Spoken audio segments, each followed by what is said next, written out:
네, 2년여를 써왔던 마스크 이제 실외에서는 원칙적으로 쓰지 않아도 됩니다. 적용 시점은 5월 2일, 다음 주 월요일부터인데요. 자, 인수위에서는 시기상조다, 우려를 표하는 목소리가 나오기도 했습니다. 네, 해외 입국자 의무 격리도 이미 해제된 상태죠. 해외여행 수요 최근 급증하는 추세인데 의무 격리 해제 전과 후 어느 정도 변화가 있는지 잠시 뒤 괌 현지 가이드 연결해서 들어보겠습니다. 네, 대형은행 본점에서 직원의 600억대 횡령 사건이 일어났는데 6년간 은행에서 몰랐다. 쉽게 이해하기 어려운 일인데요. 어떻게 가능했던 건지 잠시 뒤에 관련 내용도 다뤄보겠습니다. 금요일 더 뉴스, 오늘의 주요 뉴스부터 정리해드립니다.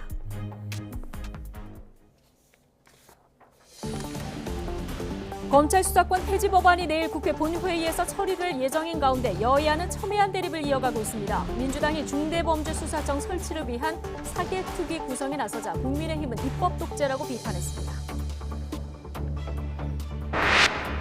문재인 대통령은 이명박 전 대통령 사면에 반대하는 국민도 많지만 찬성하는 의견도 많다고 밝혔습니다. 사법 정의와 국민 공감대를 잘 살펴서 판단하겠다며 신중한 태도를 유지했지만 임기 마지막 사면 가능성이 주목됩니다. 정부는 다음 주 월요일부터 실외 마스크 착용 의무를 원칙적으로 해제하기로 했습니다. 인수위는 이에 대해서 시기상조라고 비판해 신고 권력이 방역 정책을 놓고도 대립하는 모습을 보였습니다. 차기 정부는 대통령실 규모를 축소하기로 했지만 시민사회 수석실은 대폭 확대할 예정입니다. 윤석열 대통령 당선인은 이르면 모레 대통령실 조직 개편과 인선안을 발표할 것으로 보입니다. 전국 미분양 주택 수가 6달째 증가세를 이어갔습니다. 주로 소형주택이나 도시형 생활주택 미분양이 늘었지만 부동산 가격 고점이 꺾였다고 보기는 이르다는 평가입니다. 600억 원이 넘는 돈을 빼돌린 우리은행 직원이 이 돈을 파생 상품에 투자한 것으로 드러났습니다. 경찰은 범행에 가담한 혐의가 있는 은행 직원 동생도 긴급 체포했습니다.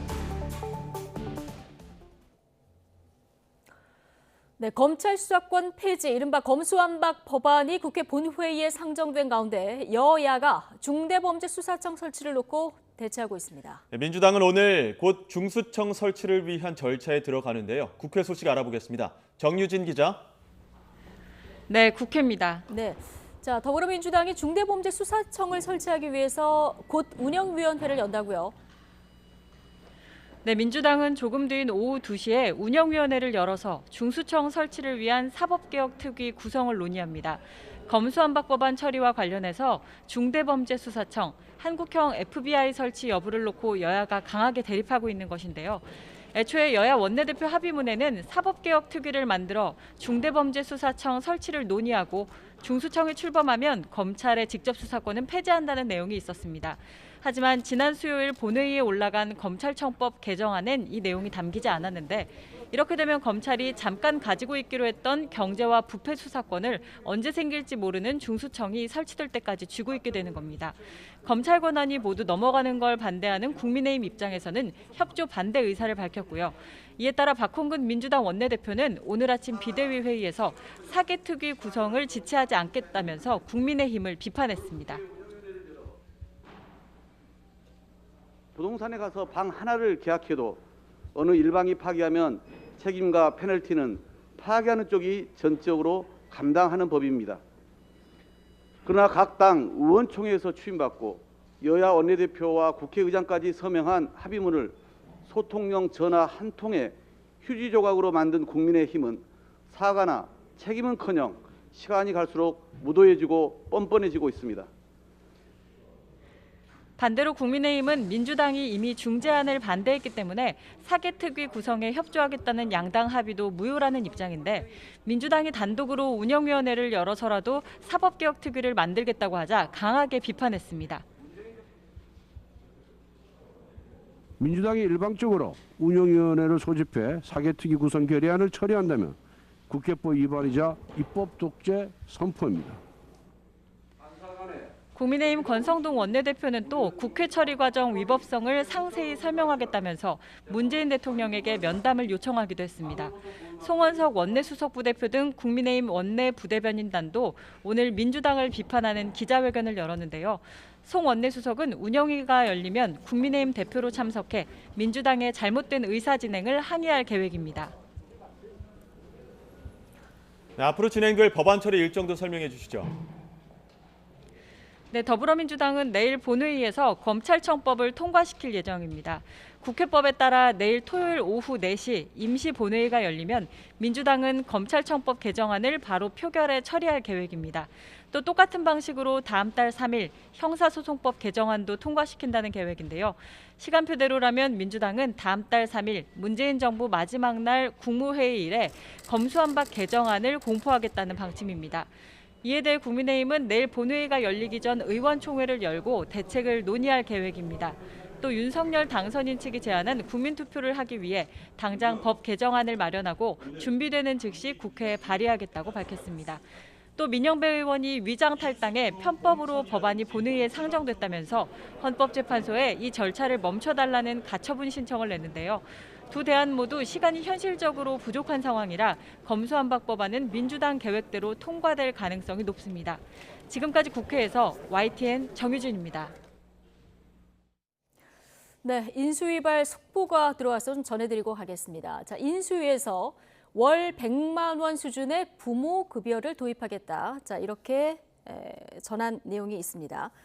또 장애인 이용자의 선택권을 강화하는 개인 예산제를 도입하겠다. 이런 내용도 지금 발표가 된 것 같고요. 또 공적연금개혁위원회 설치를 추진해서 자, 국민연금 개혁을 논의하겠다. 이거 안철수 위원장이 대선 후보 시절부터 강조해온 이런 부분인데요. 국민연금 개혁 논의도 하겠다. 자, 이런 내용까지 지금 전해졌습니다.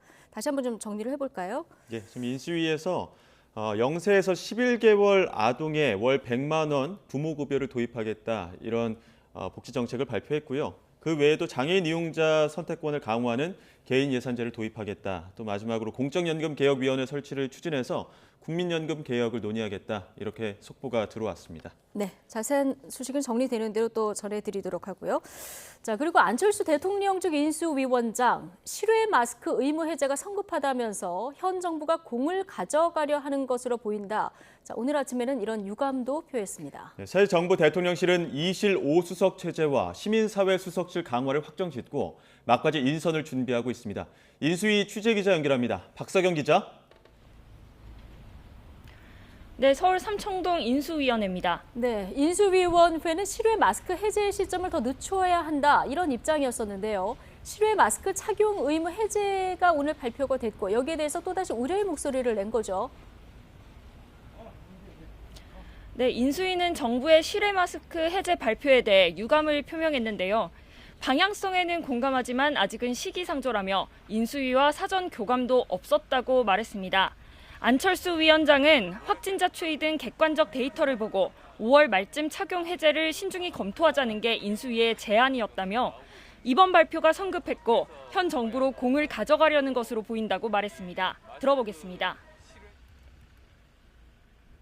현 정부에 실적으로 실외 마스크 해제를 하겠다고 발표한 것은 너무 좀 성급한 판단이 아닌가. 오히려 현 정부의 공을 돌리려고 하는 것이 아닌가 하는 우려가 있다는 점 말씀드리겠습니다. 인수위 코로나 비상대응특위 홍경희 부대변인도 정부의 이번 결정이 과학방역의 근거에 내린 결정인지 의문이라고 지적했습니다. 그러면서 앞으로 재확산과 확진자 수가 증가했을 때 어떤 정책 대응 수단을 준비하고 이번 조치를 발표했느냐고도 물었습니다. 방역 분야에서도 현 정부와 새 정부의 신구 권력 갈등이 불거지는 모습인데요.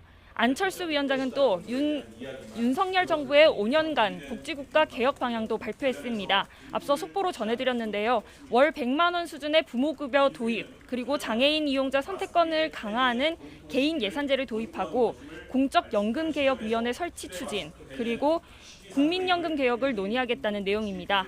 잠시 후 자세한 내용 다시 전해드리도록 하겠습니다.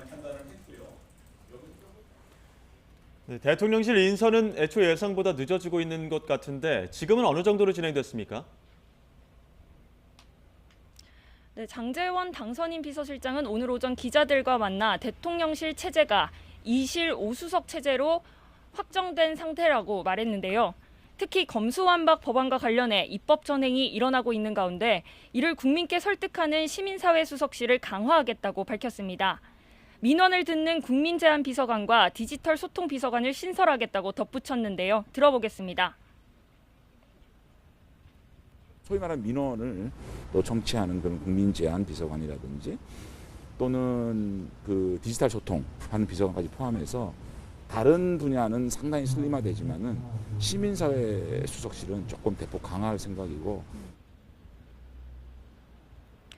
인선은 내일 당선인에게 보고한 뒤 다음 주 할 수 있는 만큼 할 예정인데 차관급 인사, 대통령실 인선, 행정요원까지 착실히 진행되고 있다고 설명했습니다.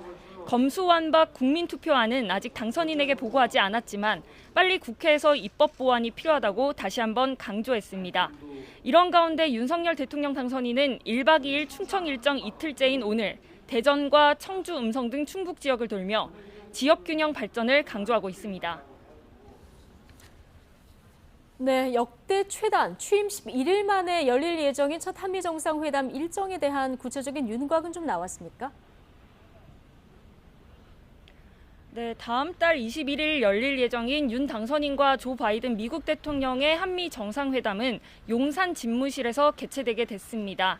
윤 당선인 측 관계자는 국방부 청사 대통령 집무실을 정상회담 장소로 잠정 확정했다고 밝혔습니다. 또 국방부 청사 인근에 있는 국립중앙박물관에서 환영 만찬을 하기로 했다고 전했습니다. 이번 회담에서 윤 당선인 측은 조 바이든 미국 대통령과 함께 한미동맹 발전과 또 대북정책 공조, 그리고 경제안보와 주요 현안 등 폭넓은 사안에 대해 협의할 예정입니다. 지금까지 서울 삼청동 인수위원회에서 YTN 박서경입니다. 문재인 대통령은 이명박 전 대통령 사면과 관련해서 사법정의와 국민 공감대를 잘 살펴서 판단하겠다고 언급했습니다. 이어 이 전 대통령의 사면을 반대하는 사람도 많지만 찬성하는 사람도 많다고 언급하기도 했습니다. 윤석열 대통령 당선인이 추진하고 있는 대통령 집무실 이전과 관련해서는 꼭 이전을 해야 하는지 의문이라며 사실상 반대 의사를 재확인했습니다. 청와대 취재기자 연결해 자세히 알아보겠습니다. 백종규 기자. 네, 청와대 춘추관입니다. 네, 문재인 대통령이 마지막 국민청원 답변자로 나섰는데요. 이명박 전 대통령의 사면과 관련한 언급이 좀 있었죠? 네, 문재인 대통령은 문재인 정부의 마지막 국민청원 답변자로 나섰습니다. 문 대통령은 이 자리에서 이명박 전 대통령의 사면을 반대하는 국민청원에 답변했습니다. 먼저 청원인은 이 전 대통령 사면을 반대하면서 정치와 부패 범죄에 대한 관용 없는 처벌의 필요성과 함께 아직 반성하는 태도를 보이지 않는 점 등을 이유로 들었다고 청원 내용을 언급했습니다. 그러면서 아직은 원론적으로 답할 수밖에 없다고 말했습니다. 이어 청원인과 같은 의견을 가진 국민들이 많긴 하지만 반면 국민 화합과 통합을 위해 사면에 찬성하는 의견도 많다고 설명했습니다. 이 때문에 사법 정의와 국민 공감대를 잘 살펴서 판단하겠다고 답변했습니다. 문 대통령의 이번 언급은 사면을 반대하는 청원에 대해 찬성 의견도 많다고 언급했다는 점에서 사실상 사면 가능성을 열어둔 것으로 해석해야 하는 것 아니냐는 분석도 나오고 있습니다. 최근 종교계와 시민사회계, 경제단체 등에서 이 전 대통령과 김경수 전 경남지사, 조국 전 법무부 장관의 부인인 정경심 전 동양대 교수를 사면해달라는 요구가 청와대에 이어지고 있습니다. 문 대통령이 사면을 결심한다면 석가탄신일을 계기로 사면이 단행될 것으로 전망됩니다.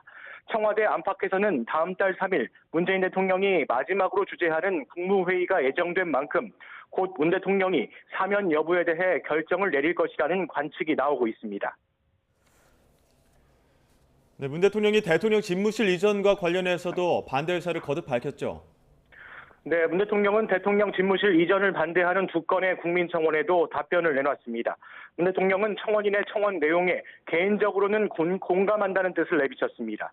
그러면서 윤 당선인이 원래 공약했던 광화문 이전이 어렵다면 그런데도 많은 비용을 들여 광화문이 아닌 다른 곳으로 꼭 이전을 해야 하는 것인지 의문이라고 강조했습니다.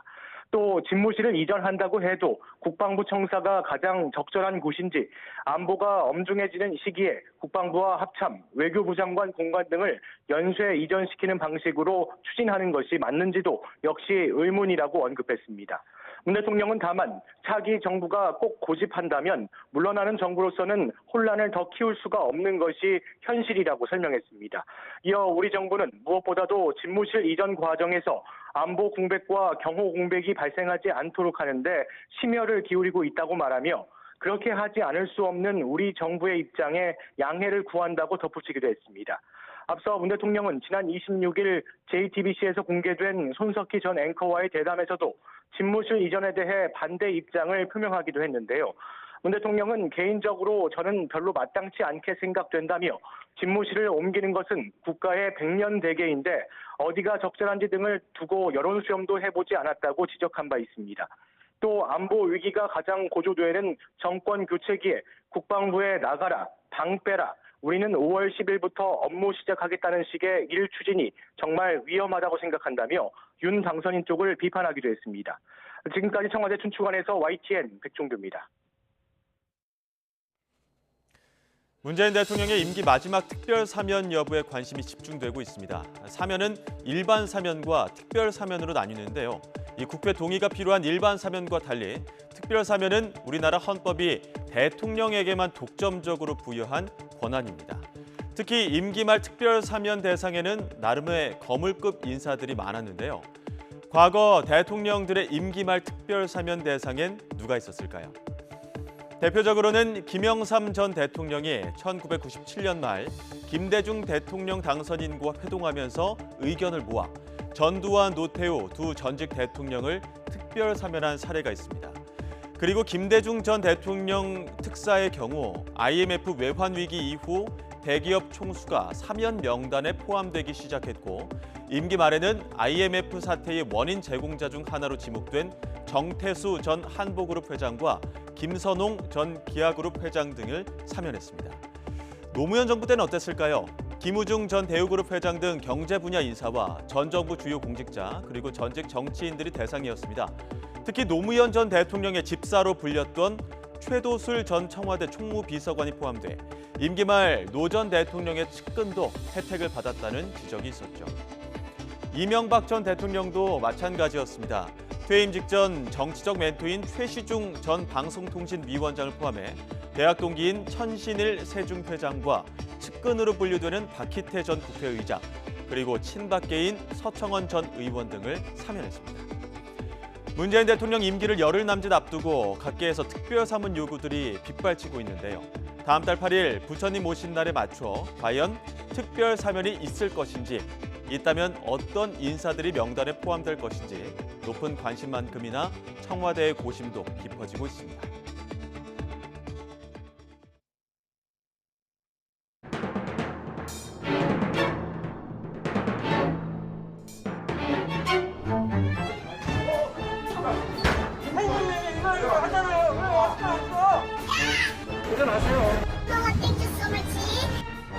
네, 마스크 쓸게요. 마스크 쓰라기를 안 해. 자취를 감춰버린 모두 마스크 품절 안내문이 붙었습니다. 맨날 오면은 이제 앞에서 잘리는 거예요. 이 학국은 있고 저 학국은 없고. 네. 한 번도 못 사봤어요. 한 번도 못 사봤어요. 마스크 공급을 늘리기 위한 최대한의 노력을. 익명의 독지가가 마스크 1000장을 들고 왔습니다. 영화관에서 팝콘 먹는다는 것. 시식 행사가 부활했습니다. 제가 한번 먹어보겠습니다. 마스크 쓰고라도 밖에서 이렇게 노는 게요. 마스크 낀 게 힘드니까. 실외 마스크의 해제까지. 이 마스크를 벗을 날이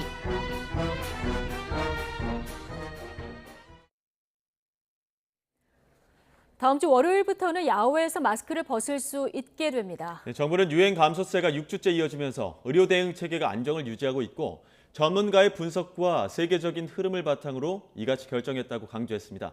취재 기자 연결합니다. 신현준 기자. 네, 신현준입니다. 네, 정부가 거리 두기를 해제한 데 이어서 실외 마스크 착용 의무도 원칙적으로는 없애기로 한 거죠? 네, 현재 실외 마스크 의무는 사람 간 거리가 2m가 유지되지 않거나 집회나 행사처럼 여러 사람이 모이는 경우 부여되는데요.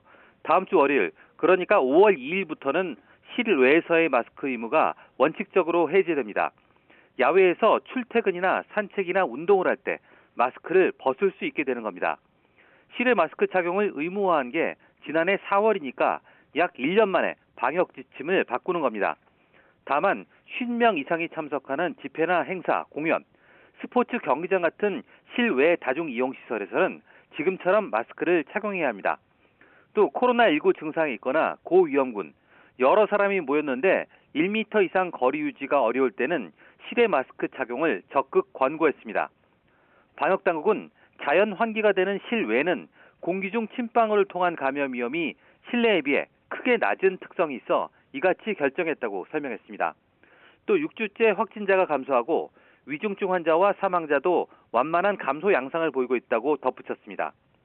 해외에서도 대부분 실외 마스크 착용 의무가 없거나 싱가포르와 뉴질랜드 등 기존 의무 부여 국가들도 정점을 지나 해지하는 추세라고 강조했습니다. 그러면서 국내와 상황이 비슷하거나 확진자가 더 높은 수준에서 실외 마스크 착용 의무를 해지했지만 해제 이후에도 확진자 감소 추세에 큰 변화가 없었다고 밝혔습니다. 이와 관련해 정은경 질병관리청장은 실외 마스크 의무 해제 결정이 정치적 판단은 아니라고 강조했습니다. 대통령직 인수위원회가 마스크 해제 결정에 대해 시기상조라며 유감을 나타낸 것에 대해 유행 감소세 등을 고려한 조치라며 정치적으로 판단하지 않았다고 밝힌 건데요. 특히 실내는 실외보다 전파 위험도가 18.7배 높다는 연구 보고도 있다며 야외가 훨씬 안전해 마스크 해제를 결정했다고 설명했습니다. 또 실외 마스크 착용 의무를 없앤 것이 곧 야외에서 마스크가 필요 없다는 프리 선언은 아니라고 강조했습니다. 네, 오늘 신규 환자는 5만 명대를 유지했는데 자세한 확진자 현황도 전해주시죠.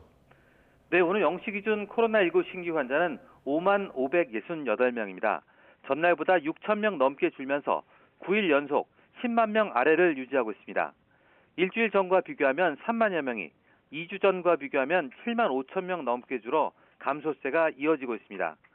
위중증 환자는 26명이 줄어 526명으로 사흘째 500명대입니다.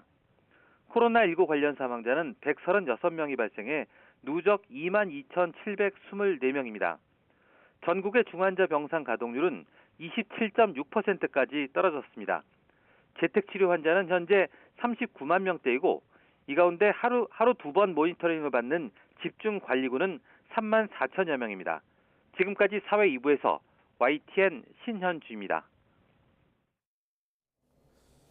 네, 사회적 거리두기 해제로 활기를 되찾고 있는 곳 가운데 하나가 바로 청년들로 가득한 대학가입니다. 네, 다음 주부터는 야외 마스크도 벗을 수 있게 되면서 해방된 캠퍼스 생활에 대한 기대도 커졌는데요.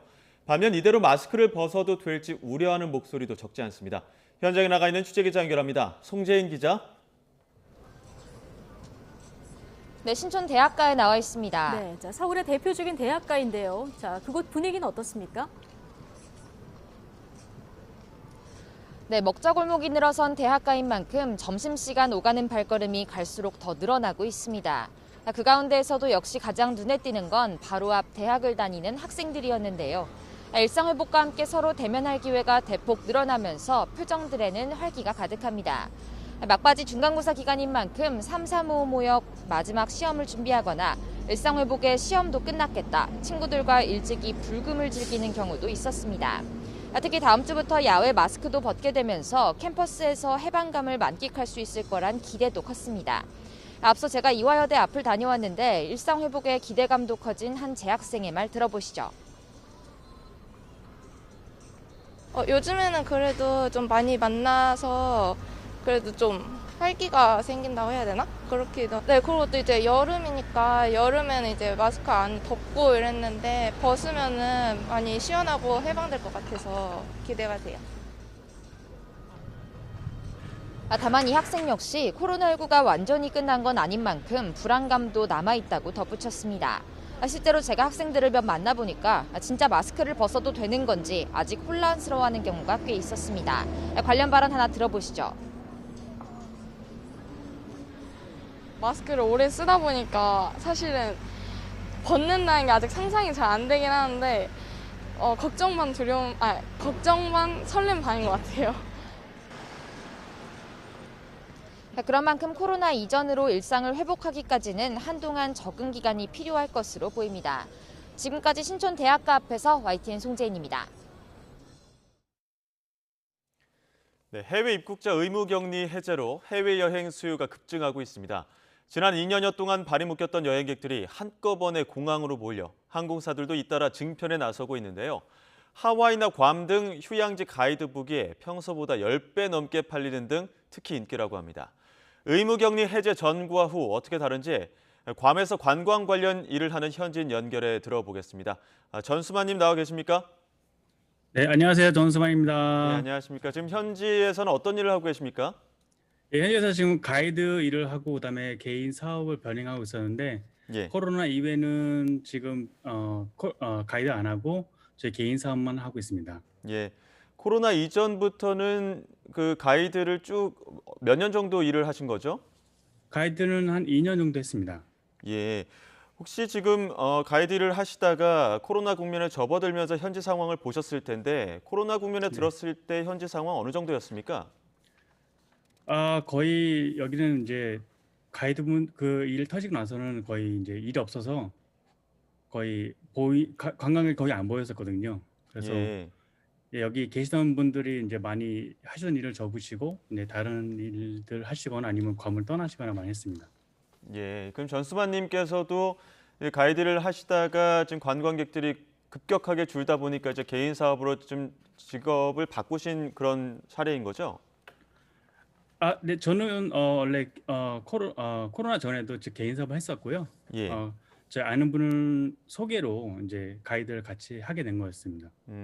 지금 상황은 어떻습니까? 이전과 비교해 봤을 때?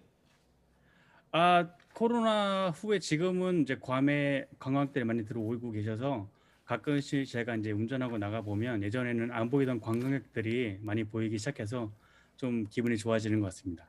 이전보다 훨씬 더 활기를 찾는 그런 모습입니까? 네, 지금 많이들 그런 것 같습니다. 괌 현지의 그 코로나 상황은 어떻습니까? 괌 현지 코로나 상황은 지금 많이 좋아지고 있고요. 확진자도 뭐 많이 없은 걸로 알고 있습니다. 지금 저희가 듣기로는 뭐 많지 않다고 들어서 현지에서도 마스크 해제도 많이 지금 준비하고 있다고 들었습니다. 아직까지는 실외에서 마스크는 쓰고 있지만 관광객들은 많이 좀 늘고 있는 상황이고 신혼 여행객들이 아무래도 많이 찾는 곳이다 보니까 지금 현지에 보면은 지금까지 여행 가지 못했던 분들 많으실 것 같은데 주로 어떤 분들이 많이 오고 계십니까? 지금 아마도 신혼부부들이 많이 계시는 것 같아요. 예. 커플들을 많이 본 것 같아서. 지금 뭐 한인사회 외에도 현지인들도 그런 변화라든지 아니면은 조금 더 관광객들이 몰리면서 장사하시는 데에도 좀 도움이 많이 되고 있습니까? 어떤 분위기 좀 전해지고 있습니까? 네, 지금 글쎄요. 지금은 그 관광객들 이제 오시면서 다시 이제 활기 찾고 있어서 다 지금 그 준비하고 계시는 걸로 알고 있습니다. 예. 원래 이제 한국 입국 시에는 48시간 이내에 PCR 검사 지금 유지할 방침인데 현지에서는 네. PCR 검사 지금 어떻게 진행되고 있죠? 지금 현재는 이티켓하고 여권을 가지고 검사장으로 가면 여행객들은 무료로 지금 해드리고 있고요. 괌 정부에서 관광객들에 대한 거는 모든 비용을 다 부담해드리고 있는 걸 알고 있습니다. 예, 괌 정부에서 무료로 지금 PCR 검사 진행하고 있다 말씀해 주셨는데 네. 관광객들이 많이 몰리거나 혹은 PCR 검사를 받으면서 불편한 사항들은 없습니까? 네, 아직까지는 그런 상황들은 못 본 것 같습니다. 예. 가이드 하시면서나 혹은 지금 최근에 들어서 관광객들이 다시 늘면서 기억에 남는 일들은 없습니까? 네, 예전에 그 관광 모시고 제가 남부토 갔을 때 갑자기 날씨가 안 좋아져서 이렇게 좀 그랬는데 그래도 사진도 많이 찍고 그다음에 좋은 추억 많이 만들어간 것 같아서 그때가 제일 보람됐던 것 같습니다. 예. 지금 뭐 5월에 가장 많이 예약한 해외 여행지 10위 안에 지금 괌도 들어서 네. 괌 여행 시 주의사항이 있다거나 혹은 마지막으로 괌 여행 준비하시는 분들에게 하실 말씀 있으시면 짧게 부탁드립니다. 네, 괌 많이 찾아주시고 코로나 뒤로 하고 괌에서 안전하고 좋은 추억 많이 만들어 가셨으면 좋겠습니다. 네, 여기까지 듣도록 하겠습니다. 지금까지 네, 괌 감사합니다. 현지 연결해서 이야기 들어봤습니다. 고맙습니다.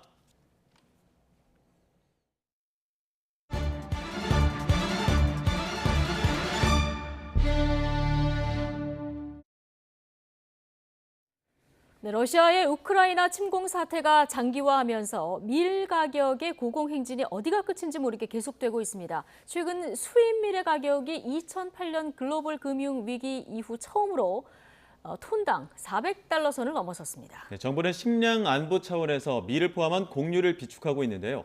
비축 창고에 취재 기자 나가 있습니다. 연결해 보겠습니다. 이승윤 기자. 네, 경기도 이천 농산물 비축 기지에 나와 있습니다. 예, 자, 이 밀 비축 기지가 언론 중에는 YTN에 처음 공개된 거라고 하는데 어떤 곳입니까? 네, 지금 한번 주변을 둘러보시죠. 마치 노아의 방전에 들어온 기분입니다. 이 정부 비축 밀은 1톤 단위로 이렇게 포대로 쌓여 있는데요. 정말 여러 톤이 지금 나와 있죠. 지금 이곳에 비축되어 있는 양이 무려 2,101톤입니다. 환산을 해보면 1인당 32kg 정도 연간 소비를 하는 만큼 6만 5천 명이 소비를 할 수 있는 밀이 바로 이곳에 비축되어 있는 겁니다. 이곳에는 2020년에 수매된 밀이 지금 보관되어 있는데요. 지금 황윤근 관리소장님을 모시고 밀이 어떻게 관리되고 있는지 한번 직접 얘기를 들어보겠습니다. 네, 소장님 안녕하십니까? 네, 지금 이 밀이 지금 상태가 어떤지 한번 설명 부탁드릴까요? 네, 저희 그 밀은 2020년도 수매한 밀로서 상태가 양호하고 또 품질 관리를 저희가 철저히 하고 있어 유지 관리를 잘하고 있습니다. 그리고 습도하고 아무래도 온도가 밀 관리에 굉장히 중요할 것 같은데요. 어떤 식으로 관리하시는지 설명 부탁드립니다. 네, 온도는 저희가 그 상온 10도씨 이하로 관리하고 있으며 수분은 70% 이하로 지금 유지 관리하고 있습니다. 네, 말씀 감사합니다. 네, 이처럼 정말 보이지 않는 이 식량 안보를 위해서 많은 분들이 지금 이렇게 헌신하고 계십니다. 정부는 이곳을 비롯해서 전국 14곳에 이 농산물 비축 기지를 두고 관리를 하고 있습니다. 이 러시아의 우크라이나 침공 사태가 장기화하면서 정말 밀 가격에 고공행진이 계속되고 있습니다. 이 밥상 물가를 계속 급등시키는 상황인데요. 수입 밀 가격이 2008년 글로벌 금융 위기 이후 처음으로 톤당 400달러 선을 넘어섰습니다. 정부는 2020년 1차 밀산업 육성 기본계획 5개년안을 수립했고 지난해에는 처음으로 국산 밀 8,400톤을 비축하고 있습니다. 2년 전만 해도 수입 밀이 전체 소비량의 거의 100%였는데 국내 밀산업 육성으로 자급률이 그나마 조금씩 올라서 0.8%를 기록하고 있습니다. 곡물 자급률은 20%, 식량 자급률은 46%로 아직 일본 등 선진국에 비해서는 낮은 수준이지만 정부는 밀과 콩을 중심으로 해서 자급률을 높이기 위해서 노력하고 있습니다. 우크라이나발 이 곡물 수급 대란에 대비해서 이 식량 안보 상황을 살펴보고 개선점은 무엇인지 지금부터 면밀하게 검토가 필요한 시점입니다. 지금까지 정부가 운영하는 경기도 이천 농산물 비축 기지에서 YTN 이승윤입니다. 600억 원대 우리은행 횡령 사건과 관련해서 돈을 빼돌린 직원의 동생도 범행을 공모한 혐의로 경찰에 긴급 체포됐습니다. 네, 어제 체포된 우리은행 직원은 혐의를 인정하고 횡령한 돈은 파생 상품에 투자했다고 진술했는데 경찰은 정확한 사용처를 조사하고 있습니다. 취재기자 연결해 자세한 소식 알아보겠습니다. 정현우 기자. 네, 사회부입니다. 네, 자 614억 원을 횡령한 우리은행 직원에 이어서 동생도 공모 혐의가 확인됐다고요? 네, 그렇습니다. 회사 돈 614억 원을 횡령한 혐의를 받는 40대 우리은행 직원 A씨에 이어서 동생인 B씨도 긴급 체포됐습니다. 어제 B씨는 경찰 조사 대상으로 서울 남대문 경찰서에 불려와 대기 중이었는데요. 경찰이 형인 A씨를 상대로 횡령금의 사용처 등을 조사하는 과정에서 동생의 범행 정황도 발견해 경찰서에 있던 B씨가 곧바로 체포된 겁니다. 주범인 A씨는 동생 B씨의 사업에 횡령 금액 중 일부를 투자했다고 진술한 것으로 전해졌습니다. A씨와 마찬가지로 특정 경제범죄 가중처벌법상 횡령 혐의가 적용됐는데 B씨는 우리은행 직원은 아닌 것으로 파악됐습니다. 오늘 오전부터 B씨에 대해 조사를 진행하고 있는 경찰은 구속영장을 신청할지도 검토할 계획입니다. 네, 지금 횡령한 직원 A씨는 범행을 시인한 상황이죠? 네, 그렇습니다. A씨는 우리은행 기업 매각 관련 부서에서 일하면서 지난 2012년부터 6년에 걸쳐 614억 원을 횡령한 혐의를 받습니다. 세 차례에 걸쳐 계좌에서 꺼내간 돈은 은행이 대우일렉트로닉스 매각이 결정된 지난 2010년 이란 기업에서 받은 계약금인 것으로 알려졌습니다. 은행 측이 뒤늦게 계약금 횡령 정황을 파악해서 고소장을 제출하자 A씨는 그젯밤 경찰서에 찾아와 자수를 하게 된 건데요. 경찰 조사에서도 대체로 횡령 범행 사실을 인정한 것으로 전해졌습니다. A씨는 횡령금 일부를 파생 상품에 투자했다고 진술했는데요. 경찰은 회사 돈을 빼돌린 수법과 돈의 구체적인 사용처 등을 집중적으로 들여다보고 있습니다. 경찰은 오늘 중으로 A씨에 대한 구속영장을 신청할 방침입니다.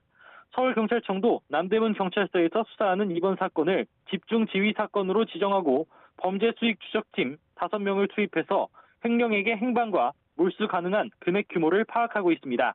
지금까지 사회부에서 전해드렸습니다. 네, 전해드린 것처럼 우리은행에서 회사 돈 600억 원이 넘는 돈을 횡령한 혐의로 경찰 조사를 받고 있는 직원의 친동생도 지금 경찰에 긴급 체포됐습니다. 네, 그런가 하면 현역 군 장교가 군사 기밀을 북한 공작원에게 빼돌리다가 붙잡히는 일도 있었는데요. 어떻게 대규모 횡령이 발생한 건지, 군 장교가 어쩌다 간첩 활동으로 구속된 건지 김성훈 변호사와 살펴보겠습니다. 어서 오십시오. 안녕하세요. 예. 대형은행에서 직원이 614억 원을 횡령했는데 이렇게 오랫동안 몰랐다는 것, 이게 쉽게 이해는 잘 안 가는데 어쨌든 이게 우리은행이 돌려줘야 하는 계약 보증금이었다면서요. 네, 그렇습니다. 조금 전제 사실은 복잡한 부분이 있습니다만 간단히 말씀드리면은 대우 일렉트로닉스 매각과 관련돼 가지고 이란에 있는 회사가 계약금으로 입금한 돈이었습니다.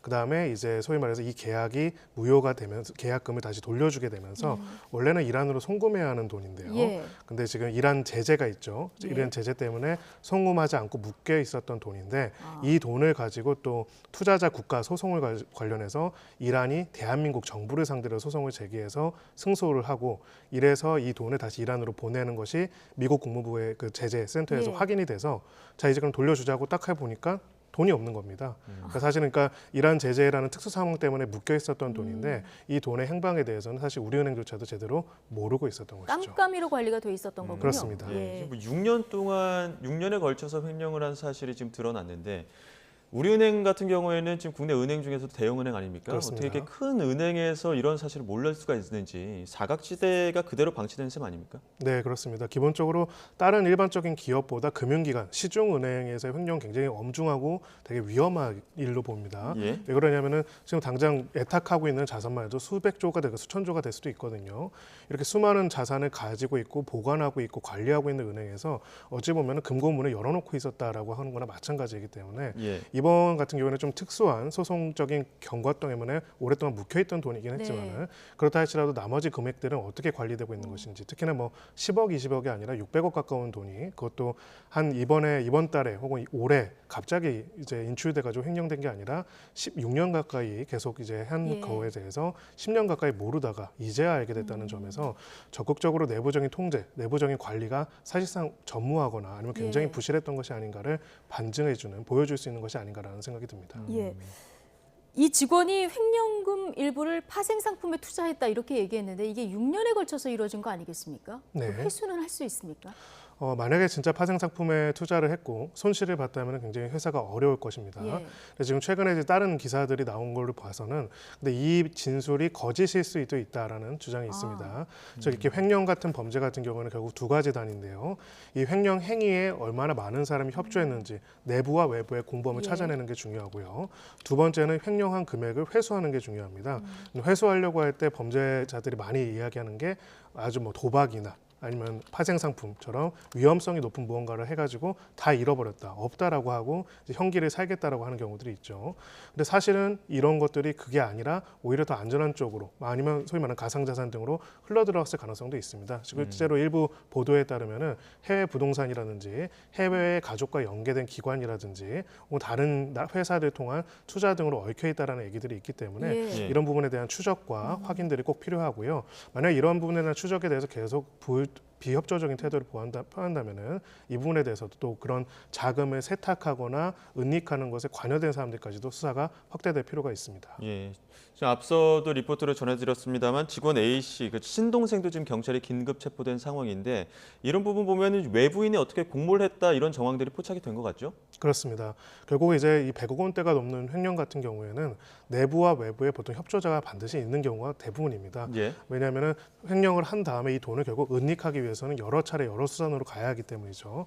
그래서 이제 동생과 관련돼서 긴급 체포가 됐다는 것들은 기본적으로 이 진술하는 과정에 있어서 횡령되는 돈의 관리와 유통과 자금 관련된 여러 가지 행위들을 동생과 함께했다는 진술을 일부 한 것으로 보이고요.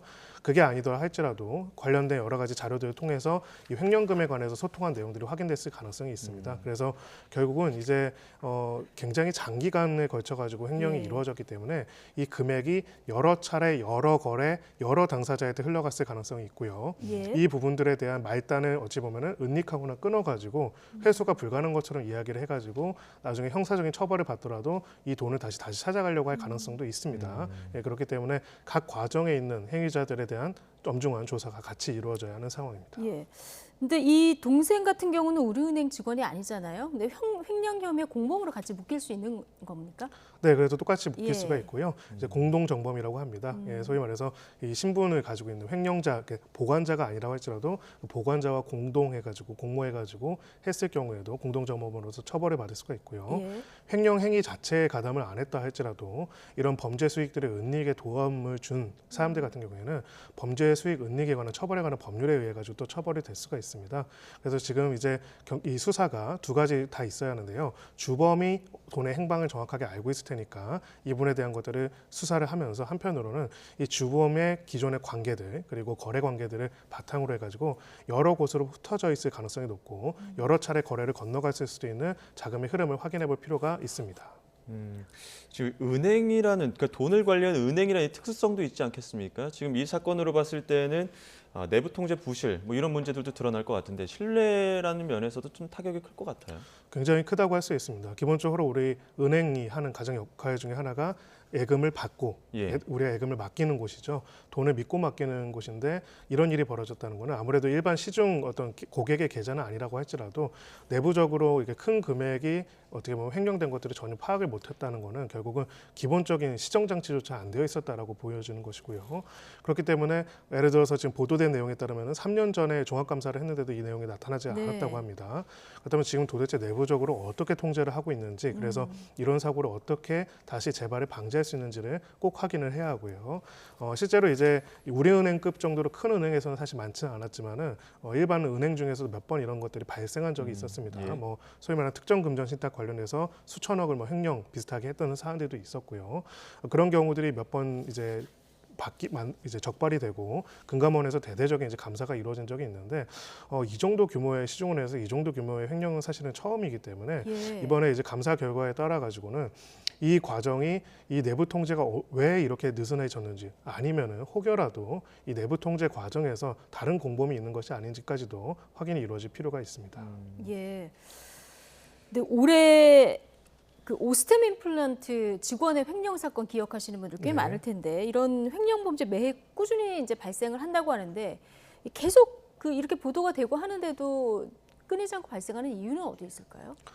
네, 결국은 이제 각 기업, 은행, 물론 이제 은행과 기업을 굳이 비교하자면은 은행이 훨씬 더 높은 수준의 보안을 가지고 있어야 하는 건데요. 계속적인 횡령 사태가 발생하는 거에는 크게 두 가지 원인이 있다고 생각을 합니다. 일단은 내부 통제가 이제 굉장히 많은 것들이 이제 전자적으로 가능해져 있기 때문에 오히려 내부 통제가 더 쉬워야 하는데 오히려 그것을 이용해 가지고 굉장히 간이한 절차에 따라 가지고 큰 자금의 입출금들이 좀 더 용이해진 부분들도 또 있고요. 과거에 이제 오프라인과 대면으로 이루어진 것들이 지금은 훨씬 더 간이하게 이루어진 것들도 있고 두 번째는 이제 소위 말하는 이 금액을 횡령한 다음에 이것을 위험성 높은 금액으로 투자를 하거나 아니면 가상자산 등을 이용해 가지고 은닉하는 것들이 굉장히 용이해지는 부분들이 있기 때문에 이 자금 담당자들이 횡령을 하더라도 이것을 통해서 높은 수익을 거두거나 이 수익을 추징을 안 당할 수 있다라는 그런 기회를 엿보게 되는 부분들도 있는 것 같습니다. 그래서 이제 결과적으로는 그렇다면은 자물쇠를 더 단단하게 채우고 더 감시망을 높여놔야겠죠. 결국은 이제 은행 어찌 보면 기업뿐만 아니라 은행까지도 이렇게 되어 있다는 것들은 내부적인 통제 장치, 특히나 이제 고전적인 오프라인 형태의 내부적인 통제 장치가 현재에 있어가지고 거의 제대로 작동을 못한다는 것을 보여주는 것이라고 할 수가 있습니다. 다음 주제도 한번 짚어보겠습니다. 뭐 자물쇠를 단단하게 잠궈야 된다 그랬는데 군에서도 기밀 유출되는 사고가 있어서 현역 군 장교가 가상화폐를 대가로 받고 군 기밀을 넘겨주는 간첩 활동으로 구속이 됐습니다. 이 부분 개요부터 좀 설명을 해주시죠.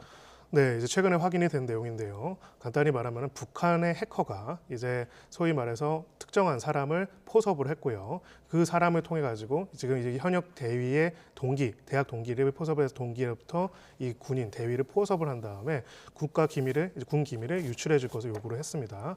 대가로서는 경제적인 대가로서 비트코인이 4,800만 원어치의 비트코인을 제시를 했고요. 그리고 또 다른 민간인 또한 가상투자사 대표도 이제 포섭을 해가지고 관련돼서 이 해당되는 대위 말고도 다른 군 장교들의 포섭을 요청을 했고 한 7억 원 상당의 또 비트코인을 제공을 했다고 합니다. 예. 그래서 결과적으로는 해당되는 현역 장교 A씨로 하여금 군부대 내부의 여러 가지 기밀 관련된 사항들, 최종적으로는 우리의 통합 지휘 시스템과 관련된 내용들을 해킹하고자 했고요. 해킹을 할 수 있는 어떤 장치, 그런 해킹 탭이나 이런 것들 또한 해당되는 그 대위한테 전달을 하고 또 스마트워치 중에서도 몰래 녹화가 가능한 것들을 반입을 시켜가지고 예. 여러 사실상 간첩 행위를 하도록 이제 지시를 했다라는 점에서 이제 충격적인 사건이고요. 두 가지 면에서 충격적인데 이런 간첩 행위를 했다는 것 자체, 간첩 행위의 대가로서 가상화폐를 이용했다는 거, 예. 또 무엇보다도 이 지령이 텔레그램, 뭐 커뮤니티, 사실은 얼굴도 알 수 없고 누가 할 수도 없고 정말 익명이고 아무것도 모르는데 단지 금전적인 대가만으로 지금 대한민국의 장교가 넘어갔다라는 점에 있어서 굉장히 그러니까요. 충격적이라고 할 수가 있습니다. 어떻게 이런 일이 일어났는지 참 답답한데 군인이잖아요. 그러면 군에서 조사를 받고 군에서 재판을 받고 이렇게 되는 겁니까? 네, 군형법이 적용이 되고요. 예. 지금 구체적인 행위에 따라 가지고 유출된 자료들이 국가기밀로 확인될 경우에는 군형법상 간첩죄로서 처벌을 받습니다. 근데 군형법상 간첩죄에는 법정형이 사형밖에 없습니다. 네, 사형밖에 없는 범죄가 흔치는 않은데요. 예. 그리고 간첩 방조죄가 이제 사형 또는 무기징역이고요. 물론 이제 간첩에 의할 정도로 국가 기밀이 아닌 내용이다라고 하면은 일반 이적죄라고 해가지고 좀 낮기는 하지만은 네. 그래도 굉장히 중형이 선고될 걸로 보이고요. 두 번째로 이제 군인이 아닌 지금 가상화폐 이제 회사 대표라든지 나머지 민간인들 같은 경우에는 그런 경우에는 국가보안법이 또 적용이 돼서 국가보안법상 이제 목적 수행죄라고 해가지고 이런 경우에도 사형 무기 또 7년 이상 징역이 되고 예. 만약에 이것 또한 간첩 행위에 준하는 이제 국가기밀까지 유출을 시킨 거라고 한다면은 예. 이것도 사형 무기에 처할 수도 있습니다. 예, 뭐 내용만 들어봤을 때는 상당한 정보들이 좀 빠져나간 것으로 좀 알려지고 있는데 이게 만약에 대한민국의 대위를 포섭을 하려면 이 포섭하는 과정에서 어떤 기획이 있었을 거 아닙니까? 그렇습니다. 이 지령을 전달하는 이 북한 공작원의 행방을 뭐 알 수 있는 방법은 없습니까? 네, 지금까지로서는 전혀 알 수 없는 상황이고요. 이제 바로 이런 부분들이 앞으로 우리 국가안보에 있어서 굉장히 중요한 공백을 또 보여주는 것이라고 할 수가 있습니다. 과거에 우리가 간첩하면은 막 그 땅굴 파거나 아니면은 뭐 예. 잠수함을 타고 오는 예. 그런 개념이었죠. 이제는 온라인으로 누구나 접근을 가능할 수 있습니다. 좀 다른 얘기지만은 과거에 이제 IS라고 하는 이슬람 국가 같은 경우에도 포섭이나 이런 활동들을 텔레그램이나 트위터를 통해 가지고 소위 말해서 서방 세계에 있는 젊은이들을 자신들도 유입시키기도 했거든요. 마찬가지로 이제는 국경도 없이 얼굴도 없이 사람을 포섭하거나 거래하는 것들이 가능해졌고요. 특히나 또 그 텔레그램 같이 추적이 잘 안 되는 또 SNS뿐만이 아니라 또 예. 금액을 전달하는 거에 있어서도 가상화폐들을 이용해 가지고 추적이 불가능하게 할 수 있는 부분들이 있기 때문에 결국은 의사를 전달하는 방식 그리고 돈을 전달하는 방식 이 모든 것들이 소위 말해서 불특정하고 또 확인할 수 없고 추적하지 못하는 형태로 이루어질 수 있다는 것들을 염두에 두고 여러 가지 보안 그리고 방첩 대책을 세워야 하는 그런 상황입니다. 예. 현역 군인이 북한 해커에게 포섭된 것도 좀 이해가 어려운데 자, 이 B 씨가 발송한 시계형 몰래카메라를 이 A 대위가 반입을 했습니다. 이거 군 보안 체계 구명 뚫렸다 이런 지적 바로 나올 수밖에 없는데요. 네, 당연히 그렇습니다. 결국은 보안이라는 거는 사람에 대한 보안이 있고요. 그 다음에 기본적으로 물적인 보안이 있을 겁니다. 특히나 이제 여러 가지로 그 관련된 정보들이 입출력되는 과정들을 통제하는 것과 또 반입하는 물품들에 대한 통제들도 같이 이루어져야 하는데요. 예. 결국은 이제 반입을 하려고 했다가 아니라 반입을 해서 촬영까지 이루어졌다는 것들은 우리 보안이 실패했다라고밖에 볼 수가 없는 겁니다. 그래서 이런 부분에 대해서도 당연히 이제 어떤 그 대책이 필요하고요.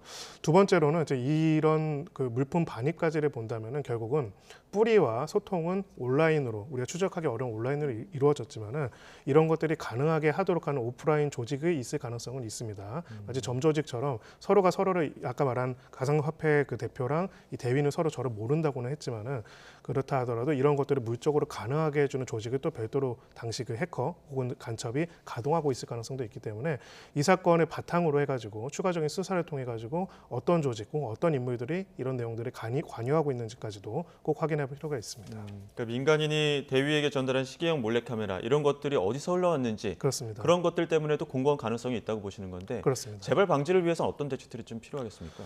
일단은 두 가지가 필요할 것 같습니다. 기본적으로는 이제 이런 군사적, 정보적, 디지털적 정보에 접근 권한이 있는 경우에는 특별한 보안 교육뿐만 아니라 보안 서약뿐만 아니라 그런 과정들이 혹시라도 외부에 유출될 경우에는 역추적, 트래킹이 가능할 수 있도록 하는 여러 가지 장치들이 필요해 보이고요. 두 번째는 기본적으로 이런 과정들에 있어가지고 물품 반입이라든지 이런 부분에 있어서 통제가 필요합니다. 사실 이제는 디지털 세상이기 때문에 정보가 순식간에 수많은 정보들이 한꺼번에 유출될 수가 있거든요. 예. 이런 부분에 있어서 확인이 필요하고요. 마지막으로는 지금 이런 유형의 형태의 시도가 사실은 여러 차례 있었을 가능성이 굉장히 높습니다. 기본적으로는 지금 아까 말했던 그 A 대표 같은 경우에도 여러 군인들을 포섭하려고 하다 결국 실패한 것으로 나타나 있는데요. 그렇다면 포섭 시도가 여러 차례 있었을 가능성이 있기 때문에 이런 경우에 있어서의 신고와 확인들 절차들도 같이 이루어질 필요가 있고요. 그래서 결과적으로는 이제는 아예 다른 방식으로 얼굴 없이 그리고 흔적 없이 들어올 수 있다는 것들을 전제로 한 전체적인 방첩 계획의 재구성이 필요한 상황입니다. 알겠습니다. 여기까지 듣겠습니다. 김성훈 변호사였습니다. 고맙습니다. 감사합니다.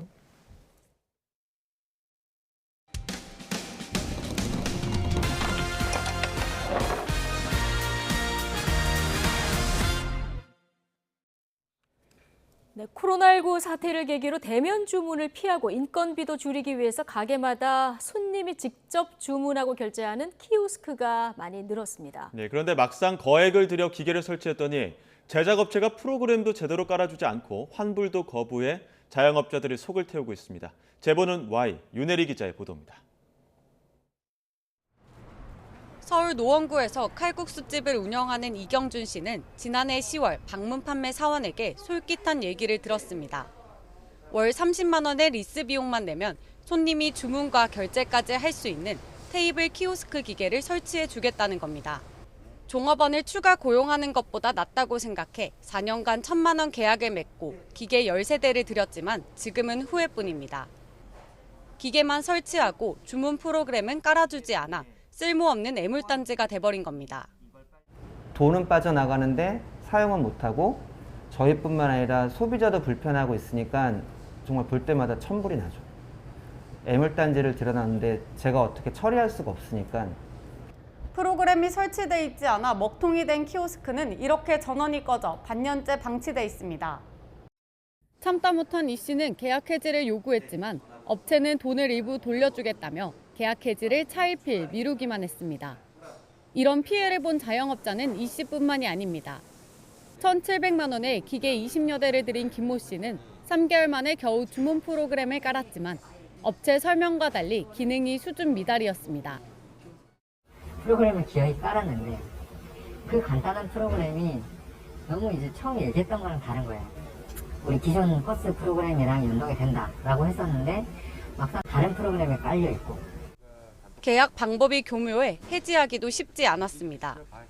자영업자들이 도중에 요금 납부를 끊지 못하도록 중간에 대출업체를 끼워 계약을 맺은 겁니다.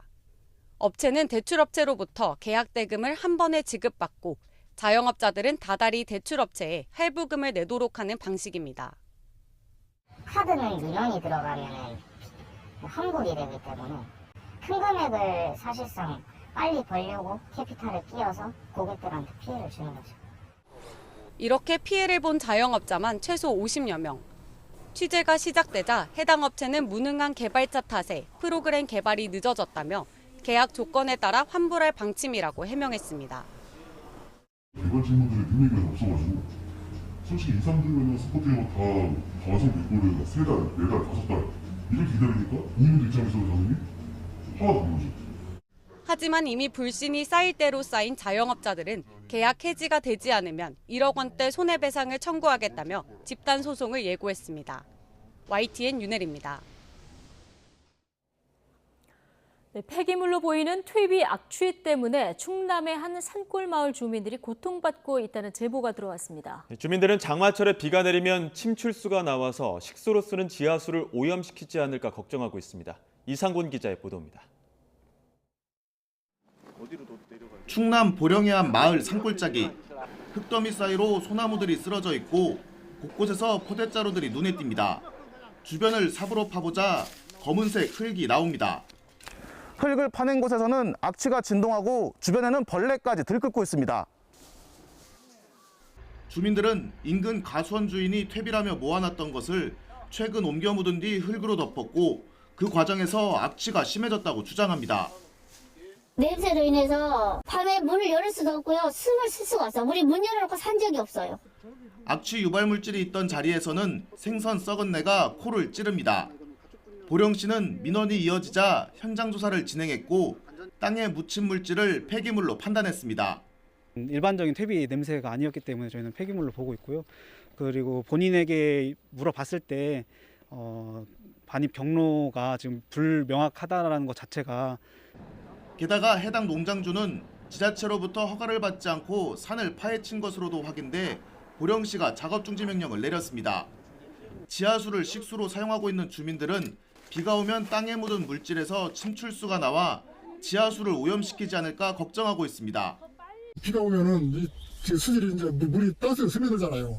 폐기물 갖다 묻어놨으니까 그거는 이제 스며들면 이제 지하수 판들어가서 이물 들어온 물을 먹을까봐 그게 제일 염려스럽다고요. 농장주는 문제가 없는 퇴비지만 보관 과정에서 악취가 발생한 것이고 지자체 행정명령에 따라 원상복구 작업을 진행하겠다고 밝혔습니다. 보령시는 시료를 채취해 성분 분석을 의뢰했으며 농장주를 폐기물관리법과 산지관리법 위반 등의 혐의로 형사 고발할 계획입니다. YTN 이상군입니다.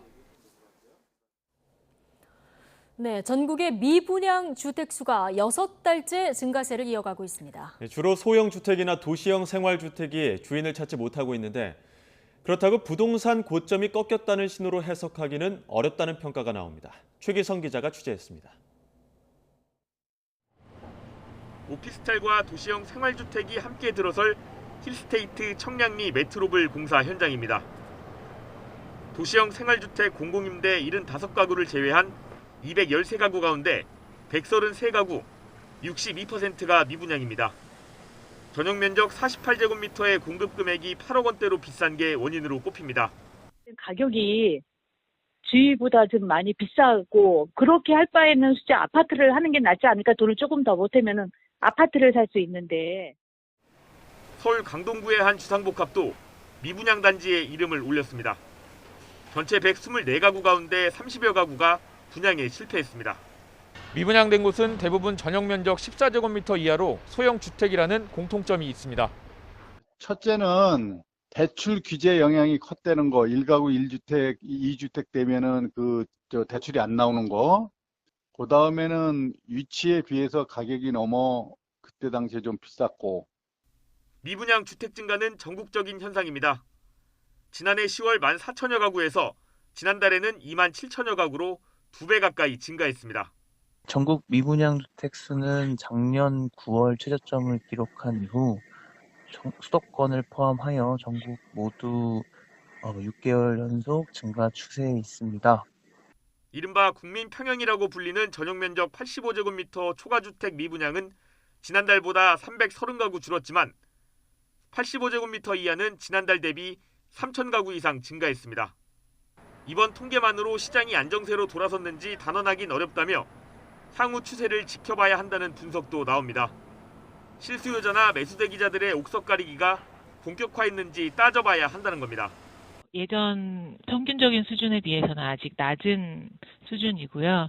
점점 입지나 이 아파트 퀄리티를 조금 더 보게 될 것 같고, 그리고 지금 미분양의 이 양상을 봐도 아주 소형 주택 위주로 아니면 그 도시형 생활주택에서 많이 발생을 하고 있는데, 다음 달 출범하는 윤석열 정부가 펼칠 대출 규제 완화 정책이나 부동산 공급 계획도 미분양 주택수 추이를 좌우할 요인으로 예상됩니다.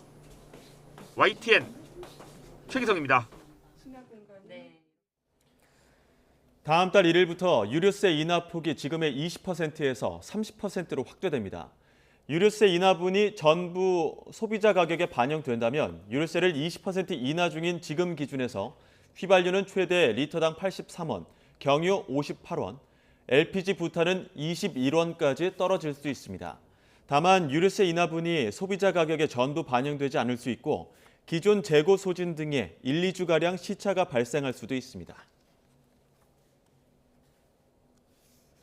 네, 이달 초 제주 마라도 인근 해상에서 해경 헬기가 추락해서 경찰관 3명이 순직한 사고가 있었죠.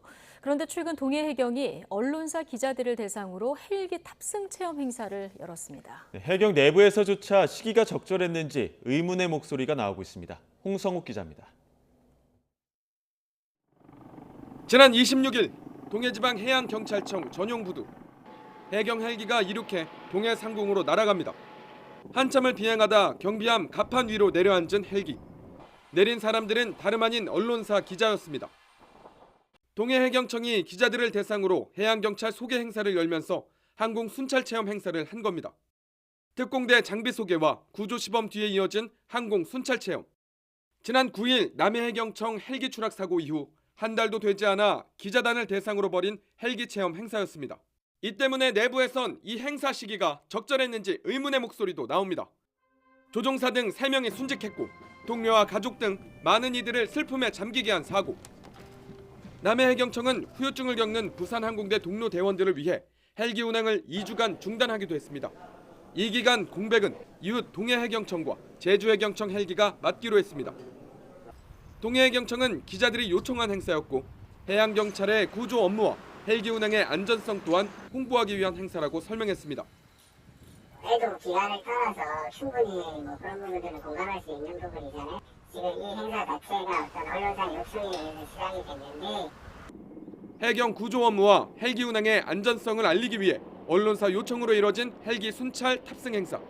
하지만 동료 3명이 순직한 추락 사고 후 고민 없이 그대로 진행된 체험 행사를 바라보는 시선이 곱지만은 않습니다.